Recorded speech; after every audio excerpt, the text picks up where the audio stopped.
তো my dear students, আশা করি সবাই ভালো আছো। তো আজকে আমি পেজ নাম্বার 262 262 পেজের 1, 2, 3 এই পেজটি খুব ইম্পর্টেন্ট কয়েকটি অঙ্ক দিয়েছে, ঠিক আছে। তোমরা অবশ্যই এই পেজটি সবাই ফলো করো। তো দেখো প্রথমে কি আছে, 1 নম্বর একে হলো এমসিকিউ, ঠিক আছে, মাল্টিপল চয়েস দিয়েছে। বার্ষিক বার্ষিক 10% সরল সুদের হারে কোনো মূলধন কত বছরে দ্বিগুণ হবে। এই অঙ্কটা আগেও করিয়েছি, তো এখনো করাচ্ছি যেহেতু এসছে। তো আমরা এখানে দেখো আসল কি, আসল তাহলে কোন মূলধন তো আমরা জানি না, তাহলে আসল ইকুয়াল টু ফি ধরি, ঠিক আছে। এবার আসল যদি ফি ধরি, আর কত দিয়েছে, আর দিয়েছে হলো 10%। আর আর আর কি দিয়েছে, বলেছে কত বছরে দ্বিগুণ হবে, ঠিক আছে। তাহলে দ্বিগুণ হলে কি হবে, ঠিক আছে, যদি দ্বিগুণ হয় তাহলে সুদাসল, তাই তো।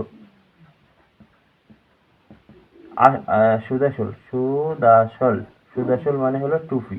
দেখো সুদাসল কেন, কারণ কি, আমি আসল দিয়েছিলাম পি, সেটি দ্বিগুণ হয়ে গেল, দ্বিগুণ হলো তার মধ্যে কি আছে, সুদও আছে আসল আছে, তাহলে সুদাসল হলো টুপি। টুপি টাকা, এখানে টাকা লিখবে, এখানেও টাকা লিখবে, ঠিক আছে। এইবার সুদ কি হবে, তাহলে সুদ আই ইকুয়াল টু হবে হলো তাহলে সুদাসল বিয়োগ আসল, তাহলে এত টাকা সমান সমান সুদও পেলাম আমরা পি টাকা। ওকে, তাহলে আমরা এবার দেখো আমাদের বের করতে বলেছে সময়টা, তাহলে সময়টা আমরা কি জানি, I equal to P into T into R by 100, ঠিক আছে। তাহলে আই এর মান কত, আই এর মান আমরা পি পেয়েছি, আর পি এর মান তো পি এই আছে, এই পিটা আর কি। আর টি এর মান হলো আমাদের বের করতে হবে, আর আর এর মান হলো কত, 10%, ঠিক আছে। তাহলে 10/100, এই দেখো পি পি কেটে গেল, তাহলে এই পাশে থাকলো 1। তাহলে এই এই এইটি এই মানে এই 10-এর একটা শূন্য আর 100-এর একটা শূন্য কেটে গেল, তাহলে এখানে 1 আছে, তাই কোনাকুনি গুণ করলে টি ইকুয়াল টু হবে 10। তাহলে অ্যান্সার কত হবে, 10 বছর। 10 বছরে দ্বিগুণ হবে, তাহলে এবার 10 বছর কত নম্বরে আছে, 10 বছর বি নম্বর, বি এর 10 বছর হলো সঠিক। ওকে, দেখো 1-2 নম্বরে কি বলেছে, 1-2 নম্বরে বলেছে কোনো ঋণের ক্ষেত্রে 4 মাস অন্তর সুদ প্রাপ্ত হলে চক্রবৃদ্ধি সুদের পর্ব কত হবে। এটা ইজি, দেখো এটা আমাদের অঙ্ক করার প্রয়োজন হবে না।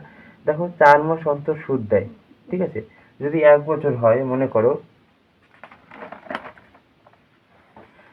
করো ধরো এখানে আমাদের কি দিয়েছে, 4 মাস অন্তর সুদ দেয়, 4 মাস অন্তর সুদ দেয়, ঠিক আছে, সুদ দেয়। তাহলে 1 বছরে সুদ কাজ করবে কটা, কাজ করবে কতবার 1 বছরে, তাহলে 3 বার, 3×4=12, তাই তো, 3 বার, তাহলে সুদের পর্ব কত হবে, সুদের পর্ব হবে 3, ঠিক আছে। তাহলে অ্যান্সার 3 কত নম্বরে আছে, এ নম্বরে, তাহলে A3 হলো সঠিক, 3। কারণ কি, যদি 6 মাস অন্তর দিত তাহলে হয়তো 2, 4 মাস অন্তর দিচ্ছে মানে যদি 1 বছর হয় তাহলে হবে 12কে আমরা কি করবো, 4 দিয়ে ভাগ করব, তাহলে 3 আসবে। ওকে, এইবারে দেখো আমরা 2-3 একের 3 নম্বর করবো। দেখো 1-3 নম্বরে কি বলেছে, 1-3 নম্বরে বলেছে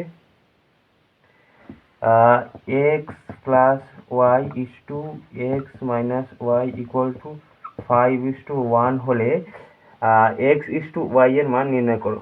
তো সহজেই আমরা করে ফেলবো। আমরা কি জানি, আমরা জানি দুটি সংখ্যার অনুপাত মানে হলো একটি বাই অন্যটি। তাহলে x plus y by x minus y equal to 5টা ঠিক করে লিখি, 5/1, ঠিক আছে। এবার আমরা যোগ ভাগ প্রক্রিয়া করব। যোগ ভাগ প্রক্রিয়া মানে উপরেরটা প্লাস নিচেরটা, আবার উপরেরটা মাইনাস নিচেরটা, তাহলে এখানে মাইনাসে মাইনাসে, যেহেতু মাইনাস আর ওয়াই নেবে মাইনাস, মাইনাসে মাইনাসে এখানে প্লাস হয়ে গেল, এখানেও তাই। তাহলে 5+1 5-1, ঠিক আছে। তাহলে এখানে লিখে দেবে যোগ ভাগ প্রক্রিয়া করে পাই, ঠিক আছে, এটা লিখে দেবে। এইবার দেখো এখানে দেখো ওয়াই ওয়াই কেটে গেল, এখানে গেল হলো এক্স এক্স কেটে গেল, তাহলে এবার দেখো, তাহলে উপরে থাকছে 2x, এখানে থাকছে 2y, তাহলে এখানে থাকছে 5 আর 1 6, এখানে থাকছে 4। এবার এটা কাটাকাটি করলে 3 দুগুণে 6, 2 দুগুণে 4, তাহলে এখানে 2 2 কেটে গেল দেখো। তাহলে x by y equal to 3/2, so x is to y equal to 3:2। তাহলে 3:2 কত নম্বরে আছে? সি নম্বরে। তাহলে সি নম্বরের 3:2 হলো সঠিক। ওকে, এবার দেখো 1-4 নম্বরে কি বলেছে? 1-4 নম্বরে বলেছে একটি অর্ধগোলককে না, এখানে একটু ভুল আছে।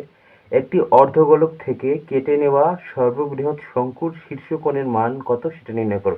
তাহলে অর্ধগোলক, এটা মনে করো অর্ধগোলক, সেখান থেকে আমরা কেটে নিয়েছি সর্ববৃহৎ শঙ্কু। ঠিক আছে, এই যে এটা ভিতরে যেটা এঁকেছি ওটা হলো শঙ্কু। ঠিক আছে, আর এটা গোলক। তোমরা সুন্দর করে আঁকবে, আমি বোর্ডে এঁকেছি ওই কারণে ভালো হয়নি আঁকাটা। ঠিক আছে, তাহলে এরকমই তোমরা সুন্দর করে আঁকবে। ওকে, এইবারে দেখো এর কি বলেছে, এর এই কোণটার মান, শীর্ষ কোণের মান কত সেটা নির্ণয় করো। এটা আমরা নামকরণ করলাম এ বি সি। তাহলে অ্যাঙ্গেল বিএসি এর মান বের করতে হবে আমাদের। ঠিক আছে, এই কোণটার মান বের করতে হবে। তাহলে দেখো এই এই এই যে এটা মনে করে যদি এটা যদি অর্ধগোলকের ব্যাসার্ধ হয়, ঠিক আছে, এইটুকু, তাহলে পুরোটা ব্যাস হবে, তাই তো? তার মানে এই ব্যাসার্ধ, আর এটাও তাহলে কি হবে? অর্ধগোলকের ব্যাসার্ধ কিন্তু শঙ্কুর উচ্চতা, তাই তো? তাহলে দেখো এই দিকেও ব্যাসার্ধ, এদিকেও ব্যাসার্ধ। তাই মনে করো এটার নাম দিলাম, কি নাম দেবো? এটার নাম দিলাম হলো ডি। এটা আর কি, ঠিক আছে? এখানে জায়গা নেই বলে নিচে লিখলাম, এই যে এই বিন্দুটার নাম দিলাম ডি। এইবার দেখো আমরা কি লিখতে পারি? আমরা লিখতে পারি ত্রিভুজ এ বি সি এর, তাহলে আমরা এই দেখো এটা কি, এটা ইকুয়াল টু এটা পাই, মানে হলো এডি ইকুয়াল টু ডিসি। কেন? কারণ এটা একই বৃত্তের ব্যাসার্ধ, একই বৃত্তে না, অর্ধবৃত্তের ব্যাসার্ধ, তাই তো? এরা হলো ব্যাসার্ধ, অর্ধবৃত্ত মানে গোলকের, তাহলে এই দুটো দিকের ব্যাসার্ধ সমান হবে, তাই তো? এদিকেও ব্যাসার্ধ, এদিকেও ব্যাসার্ধ। তাহলে এটা আমরা পেলাম। ঠিক আছে, তোমরা এটুকু বুঝতে পেরেছো আশা করি। এইবারে দেখো আমরা ধরে নেব, ধরি শঙ্কুর অর্ধ শীর্ষ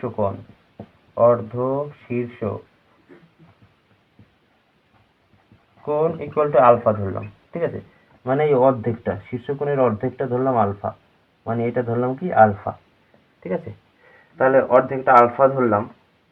এইবারে দেখো আমরা লিখব ত্রিভুজ এডিসি থেকে পাই tan আলফা ইকুয়াল টু, এইবারে দেখো অনেকে মনে করবে যে আমাদের তো ত্রিগোণমিতি নেই। ঠিক আছে, তাহলে tan আলফা কেন? এটা দেখো ত্রিগোণমিতি কোনো অঙ্ক না, এটা এই tan না আনলে এটা করা যাবে না। ঠিক আছে, কারণ কোনো মানেই তো বলে দেয়নি, তাহলে আমাদের tanটাকে এখানে লাগবে। ঠিক আছে, তাহলে tan আলফা, তাহলে tan আলফা কি হবে? তাহলে tan আলফা হবে ডিসি বাই এডি, তাই তো? তাহলে এটা, ঠিক আছে, ভূমি বাই লম্ব, এটা হবে। ঠিক আছে, এটুকু আশা করি বুঝতে পেরেছো। এইবারে দেখো, তাহলে এই ডিসি ইকুয়াল টু এডি, তাহলে এই ডিসির জায়গায় আমরা এডি লিখতে পারি। তাহলে এডি বাই এডি, তাহলে এডি কেটে গিয়ে কি হলো? 1 হলো। তাহলে tan আলফা ইকুয়াল টু 1, বা tan alpha equal to tan 1 এর মান tan 45 ডিগ্রি। ঠিক আছে, এই যে 1 এর মান কি? 1 এর মান হলো tan 45 ডিগ্রি। তোমরা সবাই জানো না যদি অনেকে, কারণ কি ত্রিকোণমিতি তোমরা পড়োনি। এরকম সাইন 30 ডিগ্রি, কস 60 ডিগ্রি, tan 30 ডিগ্রি, এরকম মান আছে এক একটা। ঠিক আছে, তো ওরকম tan 45 ডিগ্রির মান হলো 1। ঠিক আছে, তোমরা হয়তো অনেকেই শিখবে না এবছর, কারণ কি তোমাদের এই বছরের সিলেবাসে নেই এটা। ঠিক আছে, এইবার দেখো tan কেটে গেল, তাহলে আলফা ইকুয়াল টু 45 ডিগ্রি। তাহলে আলফাটা কি ধরেছিলাম? অর্ধ শীর্ষকোণ। তাহলে অর্ধ শীর্ষকোণ যদি আলফা হয়, তাহলে শীর্ষকোণ কি হবে? অর্ধ শীর্ষকোণের দ্বিগুণ, মানে 2 ইন্টু অর্ধশীর্ষকোণ,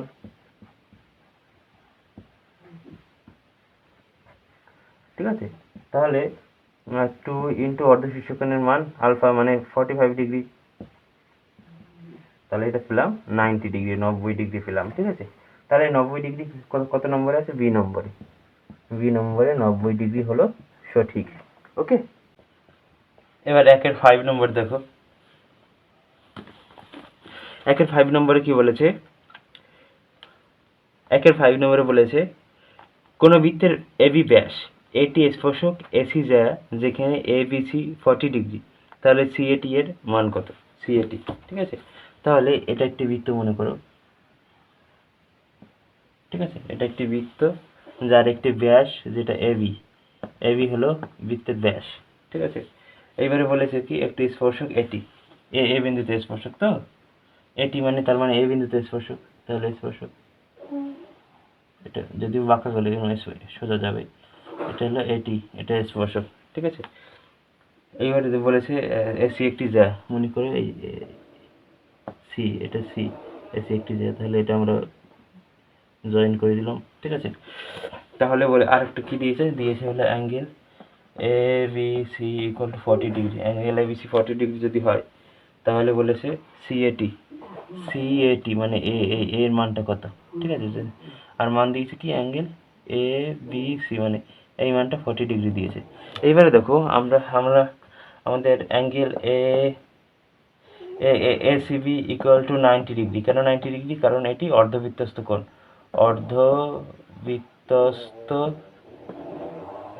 অর্ধবৃত্তস্থ কোণ সমকোণ হয়, তাই তো। তাহলে এটা 90 ডিগ্রি। তাহলে এবার আমরা এই কোণটার মান বের করব। তাহলে অ্যাঙ্গেল লিখিয়ে দিই। তাহলে angle A B C plus angle B A C plus angle A C B equal to 180 degree, তাই তো। বা এবার আমরা বের করবো কোনটা? আমরা বিএসি বের করবো। তাহলে অ্যাঙ্গেল বিএসিটাকে আমরা এই পাশে রাখলাম আর বাকিগুলোকে ও পাশে পাঠিয়ে দিলাম। তাহলে angle 180 degree minus angle A B C bracket দিয়ে এদের প্লাস করে দিলাম, plus angle A C B. তাহলে 180 ডিগ্রি মাইনাস এবিসি এর মান কত? এবিসি এর মান 40 ডিগ্রি প্লাস এসি এর মান 90 ডিগ্রি, ঠিক আছে। তাহলে 180 মাইনাস 40 প্লাস 90, তাহলে কত হবে? 130 ডিগ্রি, ঠিক আছে। তাহলে 180 ডিগ্রি থেকে 130 ডিগ্রি বাদ চলে গেলে থাকে হলো 50 ডিগ্রি, ঠিক আছে। তাহলে দেখো এটা কত পেলাম? এটা পেলাম 50 ডিগ্রি। এইবার দেখো এটা একটি লম্ব, তাই তো। এবার একটি স্পর্শক টেনেছি, তাহলে স্পর্শক যদি টানি, স্পর্শক কোনটা? স্পর্শক যদি হয় তাহলে আমরা কি বলতে পারি? আমরা বলতে পারি এটি লম্ব এবি। তাহলে angle B A T equal to 90 degree, তাই তো। BAT 90 degree.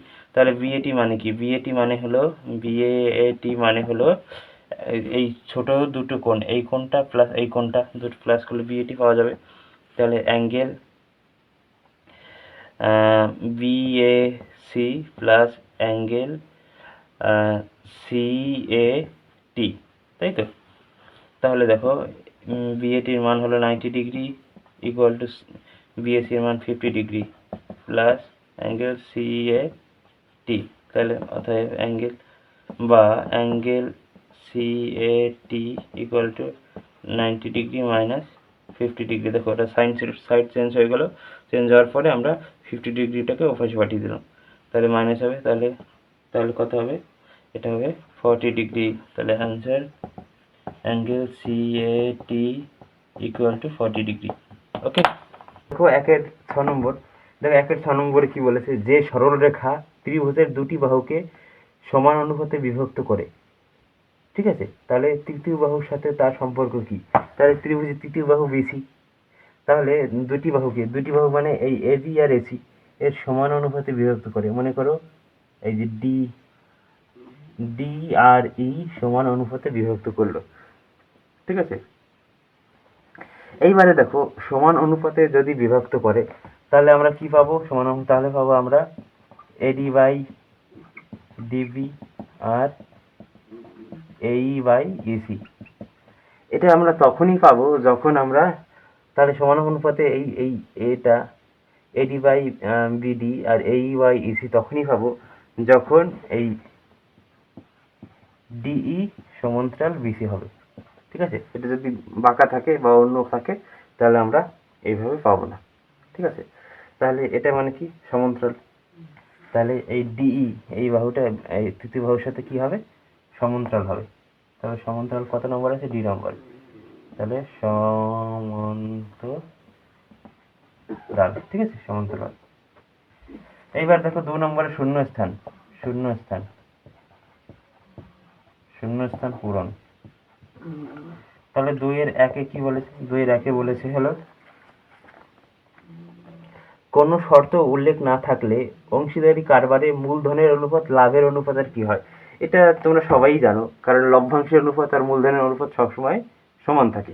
ঠিক আছে, কারণ কি কোনো ব্যক্তি যে পরিমাণে টাকা ইনভেস্ট করে তার সেই পরিমাণে মানে সেই অনুপাতে মানে যে অনুপাতে টাকা ইনভেস্ট করবে সেই অনুপাতে সে প্রফিট পাবে, তাই না।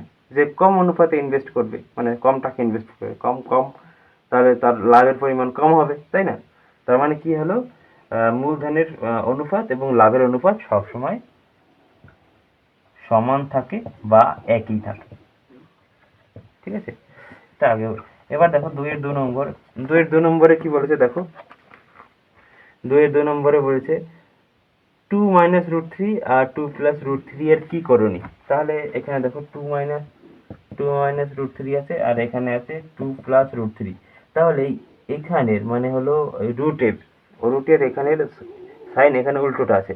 যখন কোনো একটি রুটের অন্য সাইন অপোজিট সাইন হয় মানে একটি রুটের অন্য জায়গায় সাইনটা অপোজিট হয় তখন সেটা হয় অনুবন্ধীকরণ।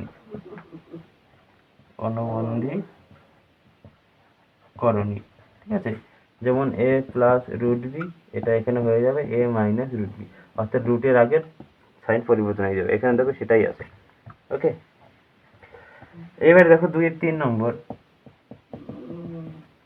2 এর 3 নম্বরে কি বলেছে দেখো, 2 এর 3 নম্বর বলেছে খুব একটা ইম্পর্টেন্ট অঙ্ক, তোমাদের বইতে এই টাইপের একটা আছে। তো a x ভ্যারিস y হলে x to the power 5 varies y to the power কি হবে, এটা তোমাদের নির্ণয় করতে হবে। ঠিক আছে, এটা খুব ইম্পর্টেন্ট একটা অঙ্ক, এটা মানে মাধ্যমিকে আসতেও পারে। ঠিক আছে, এইবার দেখো x ভ্যারিস y আছে। ঠিক আছে, তাহলে বা আমরা কি করব x ইকুয়াল টু ky। ঠিক আছে, কেটা কি, কে হলো অশূন্য ভেদ ধ্রুবক।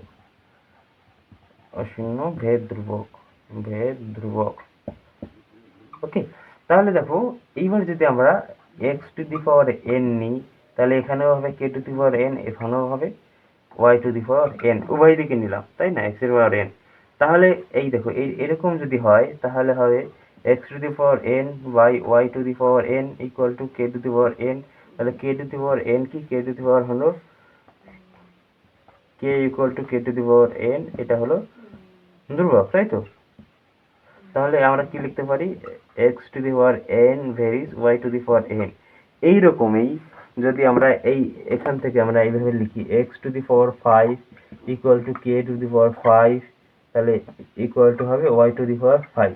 তাহলে আমরা কি লিখতে পারবো, আমরা লিখতে পারবো x to the power 5 varies y to the power 5। কেন, কারণ কি এটা y টু দি পাওয়ার এটা এখানে গুণাকার আছে, এই পাশে ভাগাকার হয়ে যাবে, তাই তো। যখন দুটি সংখ্যার ভাগফল ধ্রুবক হয় তখন তারা সরল ভেদে থাকে, তাই তো। তাহলে এটা সরল ভেদে আছে, y এর মান হবে 5। তাহলে অ্যান্সার কি হবে, অ্যান্সার হবে বক্সের মধ্যে 5। ওকে, তো এবার আমরা 2 এর 4 নম্বর করব। দেখো 2 এর 4 নম্বরে কি বলেছে, সমরেখ নয় এরূপ 3টি বিন্দু দিয়ে ড্যাশ বৃত্ত অঙ্কন করা যায়। ঠিক আছে, সমরেখ নয় মানে লিনিয়ার নয়। ঠিক আছে, তাহলে সমরেখ নয় মনে করো এরকম আছে। ঠিক আছে, তাহলে এরকম 3টি বিন্দু দিয়ে এটা মিলে গেছে মনে করো, তাহলে একটি বৃত্ত অঙ্কন করা যায়। ঠিক আছে, এবার বুঝলে, কিন্তু যদি সমরেখা থাকতো, একই লাইনে 3টে থাকতো তাহলে কিন্তু একটি বৃত্ত অঙ্কন করা যেত না। যদি এইভাবে করতাম তাহলে এই মাঝখান থেকে যেত, ঠিক আছে, আবার এভাবে করলে এ সাইডে থেকে যেত। তাহলে সমরেখা নয়, এরকম 3টি রেখা দিয়ে একটি বৃত্ত অঙ্কন করা যায়। এইবারে দেখো 2-এর 5 নম্বর। 2-এর 5 নম্বরে কি বলেছে দেখো, একই বৃত্তের সমচাপের উপর সকল বৃত্তস্থ কোণের মান কি হয়? একই বৃত্তের সমচাপের উপর সমস্ত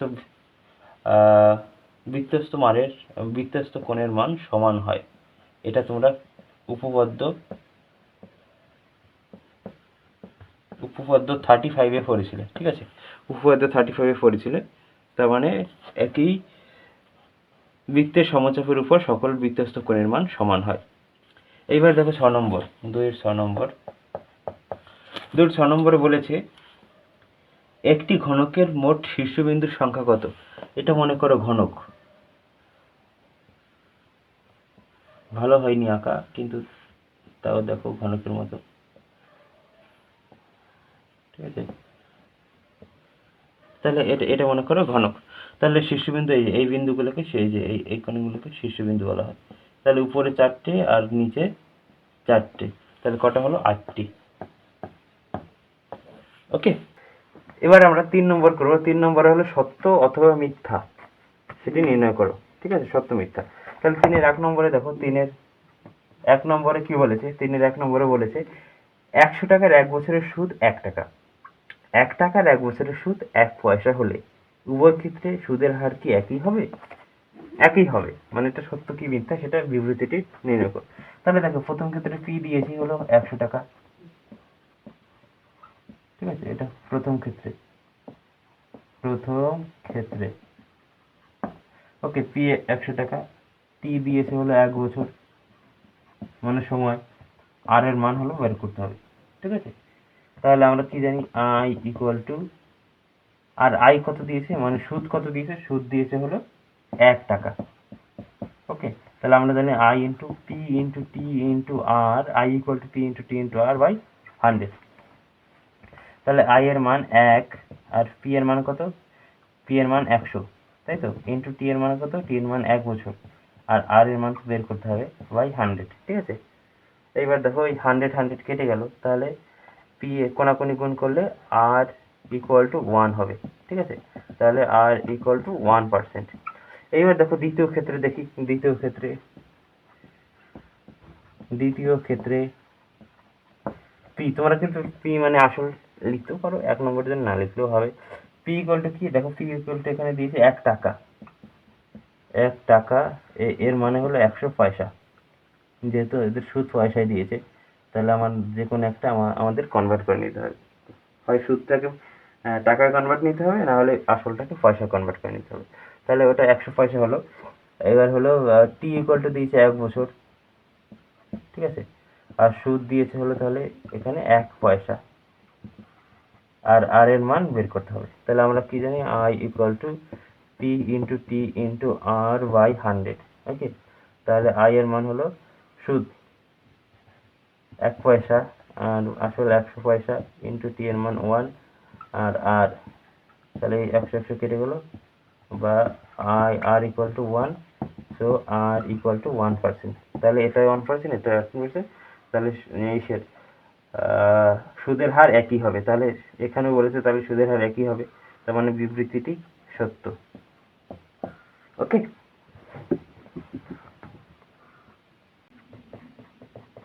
তিনের 2 নম্বর দেখো। 3-এর 2 নম্বরে কি বলেছে? 3-এর 2 নম্বরে বলেছে রুট পাই কি একটি দ্বিঘাত করণী? এইবারে দেখো দ্বিঘাত করণী কাকে বলে? দেখো দ্বিঘাত করণী হলো সেই সকল মূলদ সংখ্যা যেটি অন্য সংখ্যার বর্গ নয়, সেটাই দ্বিঘাত সংখ্যা। কিন্তু রুট পাই, এই পাই হলো কি? মূলদ সংখ্যা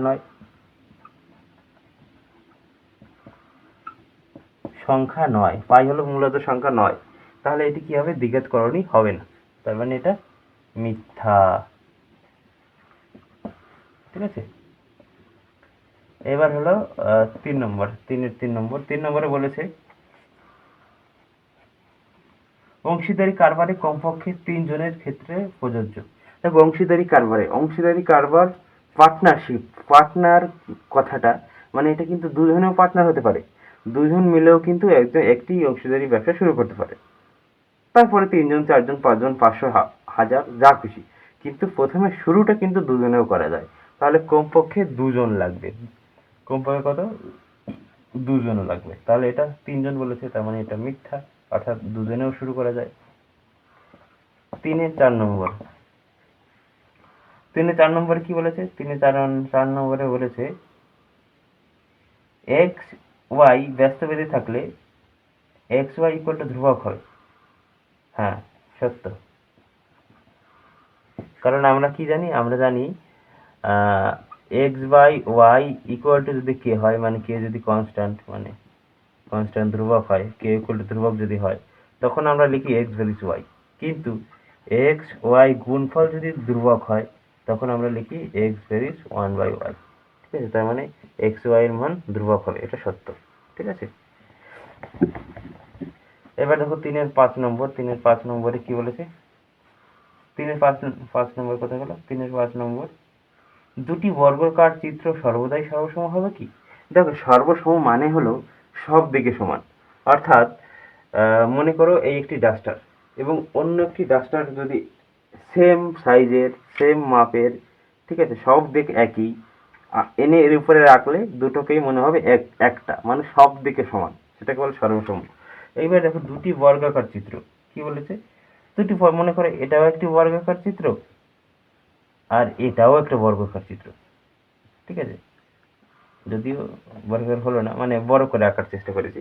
তাহলে দেখো, এটা ছোট বর্গাকার চিত্র, এটা বড় বর্গাকার চিত্র। তাহলে এর বাহু আর এর বাহু কি সমান? না। এর বাহু এর বাহু সমান না। এর কোণ সমান নাও হতে পারে। ঠিক আছে, তাহলে কোনোভাবেই দুটি বর্গাকার চিত্র সবসময় যে সর্বসম হবে এটা কিন্তু ঠিক না। তাহলে এটা হবে মিথ্যা। ঠিক আছে, কারণ কি, তাদের সর্বসম হতে গেলে তাদের বাহুগুলো সমান হতে হবে বা কোণগুলো সমান হতে হবে, তাই না? এবার দেখো 3-6 নম্বর। 3-6 নম্বরে কি বলেছে? 3-6 নম্বরে বলেছে একটি লম্ব বৃত্তাকার শঙ্কুর তল কটি থাকে? দেখো, এটা মনে করো একটা শঙ্কু। ঠিক আছে, তাহলে নিচের একটা সমতল থাকে আর উপরে একটা বক্রতল, মানে দুটি। তার মানে দুটি, এটা কি বলেছে? দুটি তল থাকে, তার মানে এটা সত্য। কারণ কি, এখানে থাকে একটা আর এখানে একটা, মানে দুটি তল থাকে শঙ্কুর। তাহলে মানে 3-6 নম্বর একদম সত্য। এইবার দেখো, এটাই ছিল পেজ নম্বর 262, 1, 2, 3। ঠিক আছে, সমস্ত প্রশ্নের উত্তর করিয়ে দিলাম। যদি ভিডিওটি তোমাদের কোনো উপকারে এসে থাকে তাহলে বন্ধুদের সাথে শেয়ার করো, আর আমার চ্যানেলে নতুন হয়ে থাকলে আমার চ্যানেলটিকে অবশ্যই সাবস্ক্রাইব করে দিও। এরপরে সাজেশন এবং তোমরা মাধ্যমিক পরীক্ষা কিভাবে দেবে, হবে কিনা, ঠিক আছে, সমস্ত রকমের টিপস আমি দেবো, সমস্ত রকমের ইনফরমেশন আমি দেবো। তো দেখা হচ্ছে আগামী ভিডিওতে। আজকের জন্য টাটা।